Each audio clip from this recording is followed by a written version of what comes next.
Begin by thanking this institution, the new institution of the Avram Tversky Learning Center, which is really just beginning. It's beginning to spread the word, the teachings, the life of a great friend of ours all here, and a great, great leader in Am Yisrael, a historic leader, to begin to spread his words very, very widely. It's especially significant tonight that we have, Baruch Hashem, despite COVID, despite the unusually wintry weather in Ramat Beit Shemesh. Where is the Shemesh? But there are well over 600 people who are on live stream, who are watching this all over the world, literally all over the world at this very moment, and many, many hundreds and thousands more who will be watching it and learning from the activities, talks, the books available over the future generations. When I was first asked to speak, I organized my thoughts around a title which could really make a long lecture or maybe even a series of lectures. And the title I chose was on the relationship between self-esteem and courageous community leadership. And these are two aspects of Rabbi Dr. Tversky, Rav Shia, as he insisted I call him. His emphasis on the concept of self-esteem as he defined it, and the necessity that I maintain of having healthy self-esteem for a person to be a courageous community leader, which he certainly was. Courageous community and leader. I may have met him officially through an introduction at the very first Nefesh conference, a conference of Orthodox Jewish mental health professionals, long ago, 30 years ago approximately. But really, I came across him, we met before that. I'm not sure, maybe someone in the family can tell me exactly when this was, but it was certainly more than 30 years ago. When he was in Baltimore, perhaps he had a child, a son, or a grandson learning there or something, and he was there for Rosh Hashanah. I don't know what year that was. It was before 1989 and maybe after 1978, somewhere in those years, as best as I can figure. And he came and davened in the shtibel where I was then davening. It was a shtibel called Machzikei Torah, but that was the modernized name of that shtibel. The original name of that shtibel was She'eres HaPleita, because it was formed by survivors, mostly from Hungarian Jewry and some other places in Eastern Europe. And the Rav was Rav Yitzchak Sternhell, Zecher Tzaddik Livrocha. His Sfarim are called Koichve Yitzchak. He was a star, a Sternhell, a bright star. And Rav Shia came to daven there, if I'm not mistaken, on the second night of Rosh Hashanah. And they were mechaben him to daven for the Yomid. And he davened for the Yomid, and the image of that davening is with me to this very day. I don't recall how he said Baruch Hu. That's a pretty much standard chant that we make. Yeah. And the davening along the way was beautiful, etc. I appreciated his havura, his pronunciation of the Ivre. And in general, it was a warming experience. But then the minig in Shtiblach, and I guess in Nusach Sfard in general, is after Mariv on Rosh Hashanah to recite the Kapitel Tehillim, the David Mizmor, Lashem Ha'oretz U'Maloya Tevel V'Yoshveva. And he said that with a different niggin, which I remember asking him where that nusach comes from, and he said it comes from Moranayim, from his ancestors back many generations ago. The special twist to it, and I could really hear in my mind's ear how he pronounced all of those words. First of all, the power of Hashem ha'oretz u'moloya, the world and everything that it is filled with belongs to Hashem. Hashem ha'oretz u'moloya. Tevel, the cosmos, v'yoshvei vo, and everyone who inhabits this Tevel, this cosmos. I could go through each pasuk as I remember him emphasizing it, but what sticks with me today is this pasuk from that kapitel Tehillim. Mi ya'aleh v'har Hashem, u'mi yakum bimkom kodsho. Mi ya'aleh v'har Hashem, who can ascend the mountain of the Lord? U'mi yakum bimkom kodsho. And who could stand erect in the place of his sanctity? There are many pshotim, al pi pshat, al pi drush, remez, sod, chasidus, musar on that pasuk.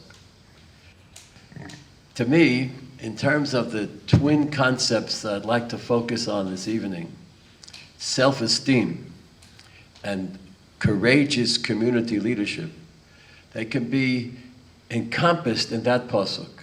Mi ya'aleh v'har Hashem. There's a process by which an individual has to ascend the mountain. Life is a mountain. It has its challenges. We have to climb up, and sometimes we climb up one step and fall back 2 steps. Mi ya'aleh, who can continue to persist, to grow up, to continue to achieve, to ascend, to ascend, to ascend. Mi ya'aleh, el har Hashem, to reach the peak, to develop everything that a person is capable of developing, all of his or her potential. Mi ya'aleh, who can achieve that? Achieving that is achieving self-esteem.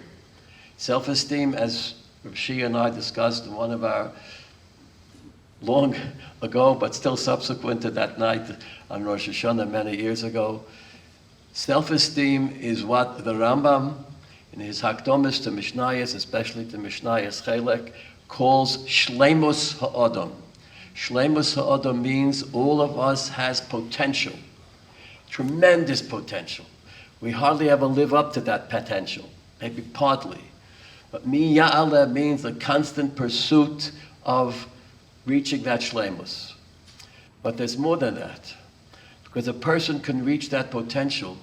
But the chiddush of the concept self-esteem, as Rabbi Shia, as Rabbi Dr. Twersky explained it so many times in his many, many books and talks, is the appreciation that a person has for his shleimus, or for his lack of shleimus. The extent to which a man or a woman understands that this is who I am, this is who I can be, this is what I've already established, this is what I've already achieved, this is what I have yet to go. This is where I failed, this is where I succeeded.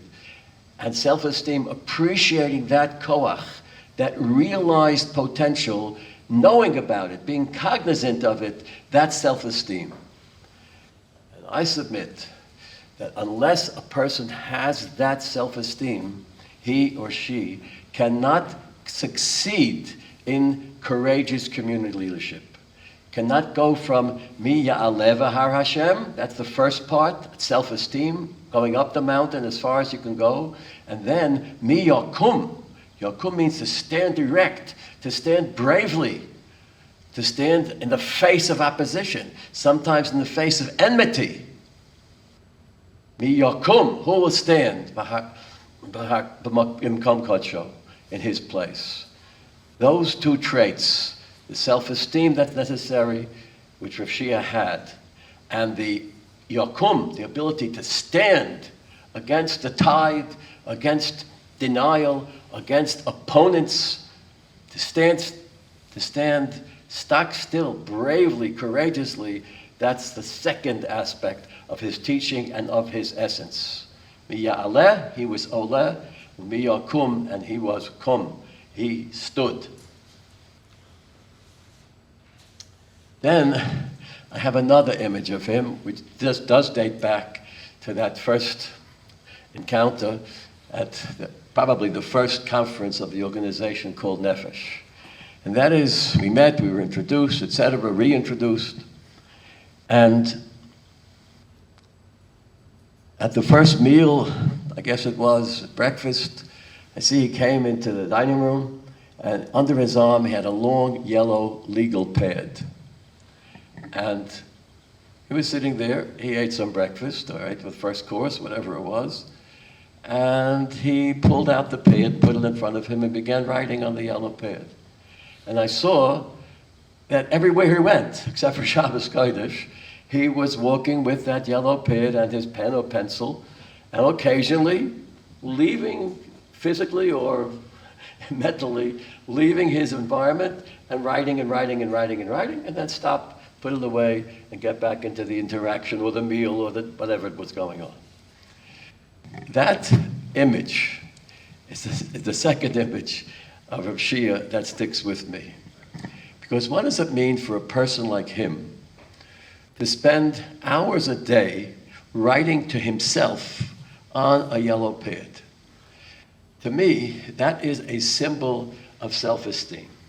It tells me, it told me then, and it tells me the more I reflect on that particular image, that he had a certain inner strength. And he knew of that inner strength. That was his self-esteem. And he knew how to take this inner strength and put it out there. And first he put it out there on paper. For a man to write 60, 70 books, Yeshomim 80 books, you have to have inner strength. You have to be able to overcome writer's block and resistances and time constraints and where's my pen, etc. And to be able to get that and to put it down on paper so that from that paper it will become a talk, a shiur, an intervention in his psychotherapeutic practice, a video, or a book. That inner strength, the confidence, the vision, the ambition, the clarity of thought, the sense of I am a leader and I have, as Rabbi Dr. Friedman pointed out, I have an achrayus, I have a responsibility, I have a mission, and I can have an impact. With every stroke of that pen on that yellow pad, he was having an impact. It wasn't an impact of a ballpoint pen on yellow paper. It was an impact that he was able to translate to each of us here and to thousands, many thousands of all kinds of people in all kinds of places and situations. People often ask, when they hear about the importance of self-esteem coming from someone like Rav Shia, how can that be? Isn't self-esteem gaiva? Isn't it arrogance? Aren't we not supposed to have this kind of pride? Self-esteem, who am I? I'm a big shot. So here I turn to one of his many books. Can't say it's my favorite, but of his books, but rather it is the book he wrote about my favorite book, a Sefer, which is Mesilas Yesharim. And he called the book a Lights Along the Way. And this is what the Mesilas Yesharim says. Because the Mesilas Yesharim was, perhaps he didn't have the medical and psychiatric training of Rav Shia Twersky, but the Mesilas Yesharim was a pretty good psychologist. And he understood the human soul. And he said, you know, V'im yoim ha'adam, a person might say, and he's writing this in the context of the importance of praying for the geula, no less, for the ultimate redemption. But he says, you know, people think, mi ani, umo ani safun. In Rav Twersky's translation, if a person says, but who am I? And what am I worth? She'espalel al hagolus v'al Yerushalayim. I should pray, semach David avdecha b'meiros hatzmiach. I should pray, Yerushalayim yircha barachim toshav. Who am I? Who am I? So the Mesilas Yesharim knew, and Rav Shia learned this lesson from him and from his forebears and his many teachers. Among the teachers that he had that was not mentioned previously was the Steipler, was one of his teachers. Says, who am I? This is a natural tendency we all have.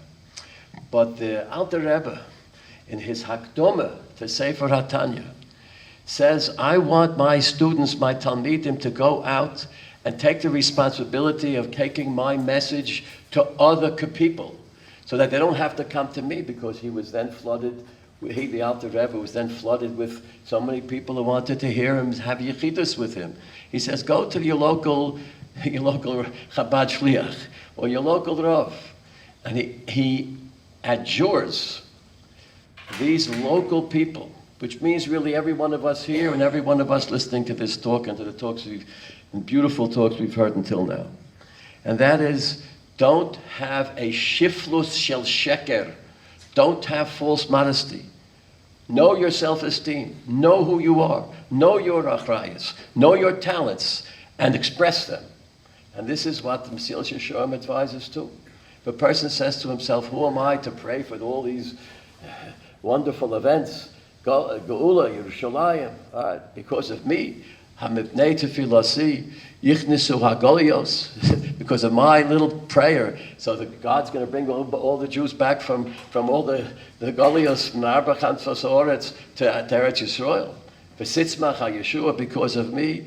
Chuvaso b'tzido, says the Mesilas Yesharim. The answer is right there. Kiyoso sheshanino, that the Gemara says, the Mishnah says in Maseches Sanhedrin, lefichach nivra adam yechidi, kedei shekol echad yoima bishvili nivra ha'olam. In Rav Twersky's translation, the answer was given by the Talmud. Man was created as a single individual to teach us that one person can be an entire world. Modesty can sometimes be false modesty. Modesty can be the best defense against courageous community leadership. The person can say, how can I be a leader? How can I tell people what to do? How can I advise people? Who am I? Mi ani, uma ani sofun. I'm not important. I'm a nobody. No, that's false modesty. That's shiflus shel sheker. What we're supposed to do is say, b'shvili nivra ha'olam. The world is my stage. The world is my arena. I have to do something to impact the world. And notice the language of the Gemara is not to impact my family, to impact my local community. It is b'shvili nivra ha'olam. The whole world is my tafkid. And there's something about Rav Shia that's unique, perhaps in Jewish history, maybe, if I dare say, since the Rambam. The ability to impact not only on frum Jews, not only on the Hasidic Yidden, but on all Jews, and not only on all Jews, but on Goyim, on people coming from very different backgrounds, to nuns and Catholic priests. He was able to change the minhag of the Catholic Archbishop of the area around Pittsburgh, and to tell him that when he does his sacrament with wine, and he's worried about alcoholism, he doesn't have to do it with wine. He can do it with grape juice. And I saw a clipping in a newspaper where this archbishop thanks Rabbi Dr. Twersky for teaching him that with grape juice you can be oitzel lahavdil elef alfi avdolis, kiddush. All right, that's a reach. That's b'shvili nivra ha'olam. All right, a yid mit borden payas alaga kapota can teach an archbishop with the tzelem on his chest to teach him something about his religion. And it's something, but that's just a superficial substitution of grape juice for wine. It was much deeper than that. Much deeper than that. Or, the Mesilas Yesharim goes on to say, Harei kan, from all this discussion, I only quoted a fragment of it, Chayovim anachnu bozeh, v'ein lonu lipoter mipnei miyut koichenu. We're not exempt because we think our strength is inadequate. For after all, the Talmud says, the work is not yours to complete, but you're not exempt from trying your best to complete it. And he was able to come very, very close to completing totally his tafkid, his mission. I have so many other images to share with you. I have the image of him speaking to a group of Rabbonim.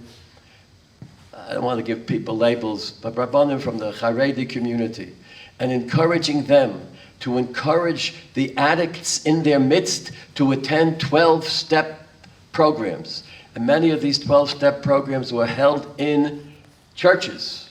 And he encouraged Jews dressed from, etc., to go to these because that was the place where they could go for a refuah, saying he did that successfully. I saw him stand. I was privileged to stand next to him, mamish next to him at that time, at a meeting in the Fifth Avenue Synagogue in the early 1990s when Shalom Task Force began to struggle and to impact the entire Orthodox Jewish world about the problem of domestic violence. And we spoke together. And that started a snowball effect, so that nowadays there's no community anywhere in Am Yisrael. I was just night before last on a live webcast from South Africa, from Johannesburg, South Africa, speaking about the issues of self-esteem.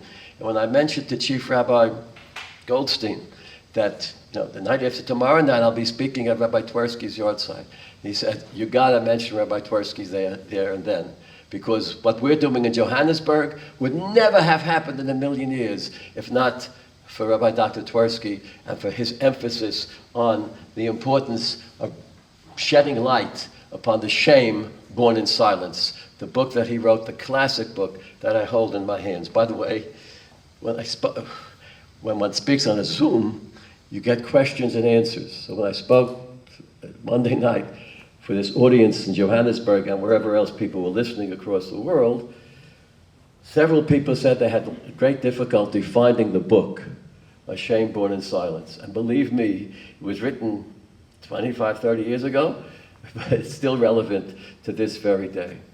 But he was able to do that. He was able to show all of us, by us I mean yeshiva trained, hopefully B'nai Torah, who work in one capacity or other in the secular world. He was able to demonstrate to us how a Jew can function in the secular world. He was able to do it in a Catholic institution. He was able to do it more than once. I saw him address professional audiences with all kinds of people from all kinds of backgrounds, with all kinds of perspectives, to speak to them as an internationally prominent psychiatrist, and he stood there with his hat, with his kapota, with his barden payas, etc., telling Hasidic stories to a group of people much more diverse than the people who are sitting in this room and listening on the live stream. He was able to do that. Bishvili nivra ha'olam, the whole world. And he encouraged so many of us to serve the Ribono Shel Olam in creative ways, in going literally outside the box in the way that we lived our lives and impacted the world without any compromise whatsoever. It was mentioned he was able to use Peanuts, a cartoon, as a way to convey ideas of Yahadus in a language they had never been before. I don't know if any of the Gedolei Yisrael throughout the centuries wrote cartoons and taught people through that kind of a medium, but he was able to do that.